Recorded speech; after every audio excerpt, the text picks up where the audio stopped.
안녕하세요, 중고등부 친구 여러분. 야곱 이야기 세 번째 시간을 가지도록 하겠습니다. 창세기 27장 32절에서 37절 말씀 여러분께 읽어드릴게요. 이삭이 물었습니다. 너는 누구냐? 에서가 대답했습니다. 저는 아버지의 맏아들 에서입니다. 그 말을 듣고 이삭은 놀라 몸을 떨며 말했습니다. 그렇다면 네가 오기 전에 나에게 사냥한 짐승을 요리해서 가져다 준 사람은 누구란 말이냐? 나는 그것을 먹고 그에게 복을 빌어 주었다. 이제는 그 사람이 복을 받을 것이다. 에서는 아버지의 말을 듣고 크게 소리를 지르며 울부짖었습니다. 에서가 자기 아버지에게 말했습니다. 저에게 복을 빌어 주십시오. 아버지, 저에게도 복을 주십시오. 그러자 이삭이 말했습니다. 네 동생이 와서 나를 속였구나. 네 동생이 너의 복을 빼앗아 갔다. 에서가 말했습니다. 야곱이라는 이름은 정말 그에게 딱 맞는 이름입니다. 야곱은 이번까지 나를 2번이나 속였습니다. 야곱은 저의 맏아들 권리를 빼앗았고 이번에는 저의 복까지 빼앗아 갔습니다. 에서가 또 물었습니다. 저를 위해 남겨두신 복은 없습니까? 이삭이 대답했습니다. 나는 이미 야곱에게 너를 다스릴 권리를 주었다. 그리고 야곱의 형제들은 모두 그의 종이 될 것이다. 나는 야곱에게 곡식과 포도주도 넉넉하게 주었다. 내 아들아, 너에게 줄 것은 아무것도 없구나. 계속 야곱의 이야기를 여러분들과 나누고 있습니다. 지난주에 한 끼 식사와 에서가 갖고 있던 맏아들의 권리를 바꾸었던 내용을 여러분께 들려드렸습니다. 에서가 조금 억울하고 손해보는 결정이었죠. 야곱에게 있어서는 횡재였고 너무나도 좋은 원하던 기회였었습니다. 그렇지만 그때 에서가 좀 억울하다고 해서 손해봤다고 해서 뭐라고 할 말이 없었을 거예요. 왜냐하면 본인이 선택했고 본인이 야곱에게 그렇게 하기로 먼저 이야기를 했었기 때문이죠. 그런데 오늘 이야기는 조금 달라요. 야곱이 형 에서의 맏아들의 권리는 한 끼 식사로 바꾸었지만 여전히 남아있었던 장애물은 이제 그 축복을 정말로 줄 수 있는 아버지 이삭이었어요. 아버지를 어떻게 속일 수 있을까? 아버지에게서 어떻게 형 아닌 자기가 그 축복을 얻을 수 있을까? 굉장히 어려운 난이도 있는 어떤 사람이 바로 이삭이었던 것 같아요. 야곱은 이때 꾀를 냅니다. 좀 더 적극적으로 원하던 것을 얻기 위해 원하던 것을 손에 쟁취하기 위해서 머리를 씁니다. 엄마 리브가와 야곱은 이제 함께 꾀를 내어 아버지와 그리고 형 에서를 속이기 위한 작전을 짭니다.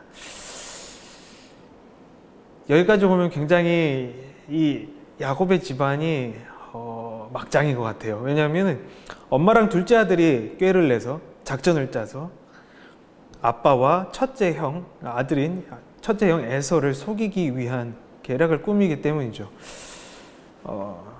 과연 여기서 어떻게 되나 이야기를 한번 지켜봐 보세요. 어느 날 형 에서가 사냥을 하기 위해 자리를 비웠을 때였어요. 그때 야곱은 맛있는 요리를 만들고 그리고 형처럼 몸을 변장을 하기로 해요. 털이 없이 매끈했던 야곱은 형처럼 꾸미기 위해 가죽옷을 입고 마치 몸에 털이 난 것처럼 변장을 하죠. 그리고 나서 아버지 이삭에게 갑니다. 아버지, 저 야곱이에요. 여기 맛있는 음식을 가져왔으니 저에게 축복을 주세요. 이렇게 야곱은 이삭에게 다가가죠. 리브가는 그 모든 상황을 꾸미고 그리고 망을 보고 그 감독하고 있었어요. 아버지 이삭은 뭔가 미심쩍었지만 뭔가 이렇게 마음이 확 가지는 않았지만 눈이 어둡고 나이가 많았기 때문에 그만 야곱의 이야기에 그 속임수에 넘어가고 맙니다. 맛있는 음식을 먹고 야곱에게 이삭의 그 아버지가 줄 수 있는 모든 축복과 모든 할 수 있는 약속들을 다 야곱에게 주고 맙니다. 그렇게 야곱은 자기가 원하던 것을 얻었어요. 그때 이제 에서가 돌아와요. 정말 기막힌 타이밍이에요. 에서가 돌아와 보니 뭔가 분위기가 이상한 걸 발견해요. 어머니는 저기 멀찍이 슬금슬금 분위기를 보고 있고 약간 어색한 눈빛을 보내고 있어요. 동생 야곱은 어디 가는지 보이지가 않아요. 그리고 아버지를 만나니 아버지는 이렇게 얘기하는 거예요. 방금 에서가 왔다 갔는데 또 에서가 왜 왔을까? 또 왜 왔니? 라고 물어보죠. 분위기가 이상한 것을 직감한 에서는 상황 자초지종을 알아봅니다. 알아보니 어떤 일이었죠? 야곱이 모든 축복을 다 가져갔다라는 사실을 발견하게 돼요. 에서는 그때 이제 분노하고 화나고 그 속상한 마음을 감추지 못합니다. 아버지 이삭은 그 사실을 알고 아들에게 그리고 아내에게 속았다는 사실에 배신감을 느끼고 부들부들 몸을 떨며 괴로워하고, 형은 동생에게 모든 것을 빼앗겼다라는 속상함 때문에 이제는 칼을 찾아서 동생을 죽이겠다라고 하죠. 그런 위협을 피해 야곱은 이제 정든 고향과 가족을 떠나 수백 킬로 떨어진 이제 외삼촌 댁으로 피하게 됩니다. 하나님께서는 야곱을 축복하시겠다라고 약속하셨어요. 그리고 야곱을 통해서 많은 일들과 많은 좋은 일들을 이루어 가겠다고 약속했어요. 하지만 지금 야곱의 삶은 어떤가요? 굉장히 곤란해지고 원하는 것을 얻었다라고는 하지만 야곱의 가정은 정말 막장 드라마처럼 깨지고 엉망진창이 되었어요. 서로가 서로를 속이고 배신하고 아파하고 죽이고자 하고 도망가고 회복할 수 없는 모습처럼 망가져버리고 말았어요.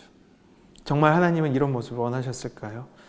야곱을 축복하시겠다라는 것이 정말 이것을 원하셨던 하나님의 뜻이었을까요? 아니에요. 정말 아닐 것입니다. 야곱이 하나님의 축복을 약속받았고 하나님의 축복을 그 은혜를 하나님께 받았다라는 하나님의 그런 응답이 있었지만, 그렇다고 해서 하나님은 야곱이 택한 이런 방법들을 원하지는 않으셨어요. 야곱이 택한 방법은 뭔가요?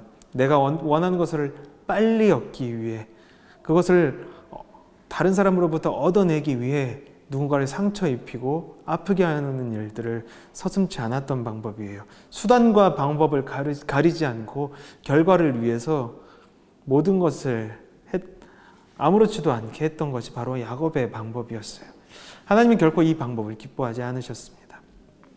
결국 야곱은 가족을 떠나 방황하게 되고 고생하게 되고 정말 수십 년 동안 먼 타지에서 오랜 시간 고생하며 시간을 보내게 되죠.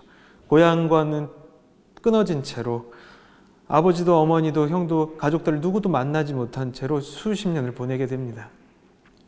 그리고 나서 한참 뒤에야 하나님은 야곱을 다시 부르세요. 그리고 하나님의 축복은 그때부터 시작이 됩니다.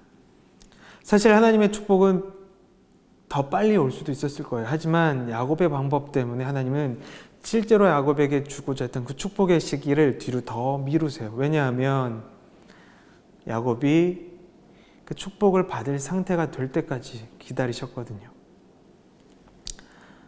먼저 형과 화해할 수 있을 때까지, 그리고 가족들과 다시 관계가 좋아질 수 있을 때까지, 그리고 야곱이 갖고 있었던 그런 수단과 방법을 가리지 않는 성품, 그런 버릇이 고쳐질 때까지 하나님은 기다리셨어요. 그 기다리는 동안 야곱을 깎으며 새롭게 가르치며 야곱을 변화시켜 갑니다. 그래서 그 관계가 회복될 수 있을 만큼 야곱이 그 버릇을 고쳤을 때, 그때 비로소 하나님은 야곱의 손에, 야곱의 인생에 하나님이 원래 주고자 하셨던 그 축복을, 그 놀라운 선물을 비로소 손에 올려주시게 됩니다.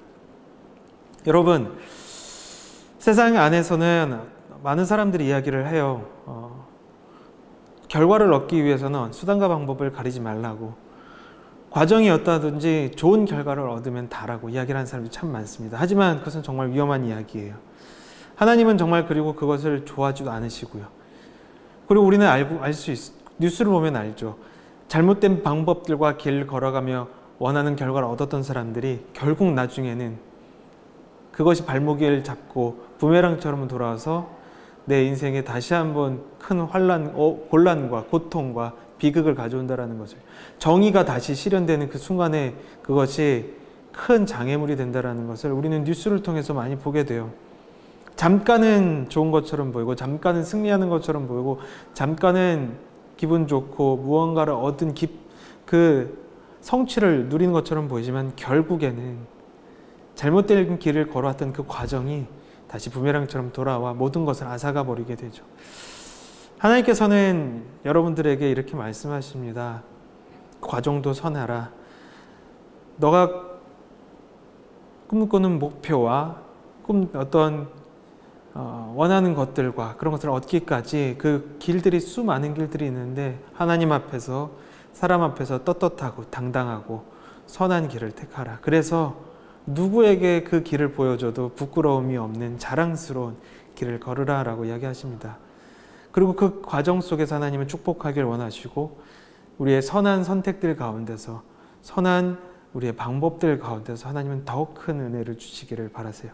전 여러분들이 그렇게 됐으면 좋겠습니다.